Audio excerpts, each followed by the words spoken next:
राम राम सारे दर्शकों ने ग्रामीण संसार देखने वाले ने मेरी तरफ से मैं नवीन कुमारी आपका स्वागत करूँ हूँ। और आज का जो मुद्दा है दहेज प्रथा के खिलाफ है। जो अंकिता बहन बेटी जो भी आप समझो उसने आप सपोर्ट करिए उसके माता पिता ने, क्योंकि एक पिता अपनी झोली फैला के अपनी बेटी खातिर इंसाफ मांगने लग रहा है और जो सरकार है वो आश्वासन देव है, सिर्फ आश्वासन के सिवा उसके पास कुछ नहीं है। माँ है रो रो के बेहाल हो रही है और उसके लिए अपनी बेटी के लिए इंसाफ मांगने लग रही है, लेकिन हमारा समाज इतना संवेदनशील हो गया है कि उनको इस दहेज प्रथा जो ये दहेज जैसी बीमारी है उनके खिलाफ कोई आवाज़ नहीं, कोई कानून नहीं और कुछ भी नहीं है। ज़्यादातर मामले ये बड़े हैं हरियाणा सरकार या फिर जो भी कहिए आप। मैं इस सरकार से एक गुहार करूँगी, कितनी बेटियों की और बलि लेकर आप इस मुद्दे को ख़त्म करना चाहोगे या फिर इस मुद्दे को ख़त्म करके आप कितनी बेटियों की और बलि लेना चाहते हो? क्योंकि आपने जो प्रशासन ने उस बेटी के लिए कोई आवाज़ नहीं उठाई है। मीडिया के ऊपर दिन रात उसकी खबर चलने लग रही है कि एक बेटी को 2 सल्फास की गोली देके मार दिया जाओ ससुराल वालों की तरफ से, और बेटी अपने पिता के पास फ़ोन करे है कि पापा मैंने 2 गोली खा ली है, और वो पिता बेटी ने कहा है अभी इतने सच्चे में खा लिया। मतलब पिता का अब भी ये यकीन नहीं था कि उसकी बेटी ऐसा कदम उठा सके, लेकिन वो बताने लग रही है कि मैं कितनी परेशान हो गई थी, ये मेरे साथ कितनी नाइंसाफ़ी करने लग रहे थे। 7 महीने कुछ ज़्यादा नहीं होंगे शादी ने और 7 महीने में एक बेटी की बलि चढ़ जाए है, जिसमें वो गर्भवती भी बताई जाने लग रही है। लेकिन हमारा समाज प्रशासन सिर्फ आश्वासन के सिवा कुछ दे नहीं पा रहा है। और आपसे मैं रिक्वेस्ट करती हूँ कि उस बेटी के लिए इंसाफ की गुहार लगाइए, उस सीएम सिटी के अंदर जाकर इतने दरवाजे खटखटाइए कि सीएम साहब के कानों तक आवाज़ जाए कि ये देश की बेटी हरियाणा की बेटियां इंसाफ मांगने के लिए आपके पास कितनी लाचार और बेबस हैं।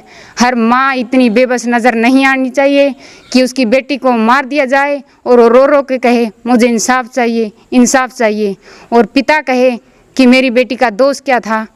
बस इतना ही दोष था कि उसने अपने घर वालों को, अपने ससुराल वालों की सच्चाई उस मोड़ पे आके बताई है जब वो गोली खा ली जाती है। अब ये तो या तो उनकी गिरफ्तारी के बाद पता चले, गिरफ्तार नहीं किया जा रहा कोई भी। एक समाज सेवी भी उनके पास आई है, मुझे नहीं पता कि आप उनको इंसाफ दिला पाओगे या नहीं दिला पाओगे, लेकिन उम्मीद ज़रूर है कि उस माँ को, उस पिता को, उन भाइयों को, अपनी बहन बेटी और जो उसकी काकी ताई हैं रोन लग रही हैं। मतलब ये कहा है कि हमारी बेटी का दोष क्या था, एक बार दोष बता दे। लेकिन आपने एक कॉल रिकॉर्डिंग भी सुनी होगी जो आजकल ज़्यादा वायरल हो रही है। अंकिता बोलने लग रही है अपने पिता से कि मैं इतनी मजबूर हो गई हूँ, इतनी बेबस हो गई हूँ। 7 महीने, अरे 7 महीने तो कुछ भी नहीं है।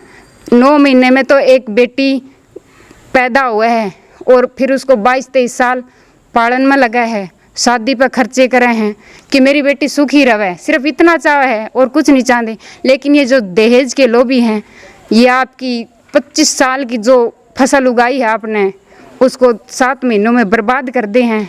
क्या आपका खून नहीं खोलता कि ऐसे जो समाज के अंदर गलत इंसान पनप रहे हैं उनको सज़ा दिलानी चाहिए? तो अगर आप सच में चाहते हैं कि उस बेटी को इंसाफ मिले तो आप लगे रहिए कि उसको इंसाफ मिले, उन जालिमों की गिरफ्तारी हो, उनसे पता किया जाए अरे दहेज में और कितना चाहिए। एक बेटी के लिए उसका पिता ज़मीन तक गिरवी रख देता है, तब भी आपका कुछ नहीं हो रहा। और क्या अब आपको क्या मिलेगा? कुछ नहीं मिलना आपको, सिर्फ माँ से उसकी बेटी, पिता से उसकी उम्मीद। और वो पिता कह रहे हैं कि बेटी मैं तेरे बिना कैसे जीऊँगा, मेरे बारे में तो सोच लेंदी, लेकिन वो सोचने का मौका भी नहीं दिया उन जालिमों ने। और उस बेटी को मौत की बलि चढ़ा के आज वो खुलेआम घूम रहे हैं। मैं सरकार से गुहार लगाऊंगी, ऐसा ना हो कि जो जुल्म करे वो खुलेआम घूमे और जो शरीफ है वो जेलों में सड़े। आप आवाज़ उठाइए इस बेटी के लिए। और जो खुद माँ बनने वाली थी उसको तो माँ बनने का सौभाग्य भी प्राप्त नहीं हुआ, उससे पहले ही उसकी बलि दे दी जाती है। और क्या मैं बताऊँ, आज मेरी आंखों में आंसू आ गए हैं। ऐसा ना हो कि कल ये आंसू आपकी माँ की आंखों में हो, आपकी पिता की आंखों में हो कि हमने भी ऐसी गलती कर दी। करिए इंसाफ के लिए, सिर्फ एक बेटी के लिए नहीं, हमारे समाज के लिए। और सीएम सिटी के दरवाज़ों के इतने ज़ोरदार खड़का के उनकी आँखें और कान खोल दीजिए कि सीएम साहब भी कहें कि हर बेटी को इंसाफ मिलेगा। सिर्फ बेटी बचाओ और बेटी पढ़ाओ के नारों से कुछ नहीं होगा।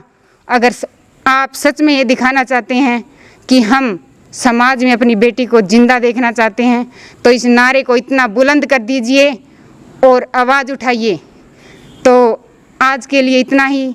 अगर आपको वीडियो अच्छी लगे तो कमेंट ज़रूर कीजिएगा और चैनल पर अगर नए आए हो तो चैनल को सब्सक्राइब कर दीजिएगा और इस वीडियो को ज़्यादा से ज़्यादा शेयर कीजिएगा। धन्यवाद।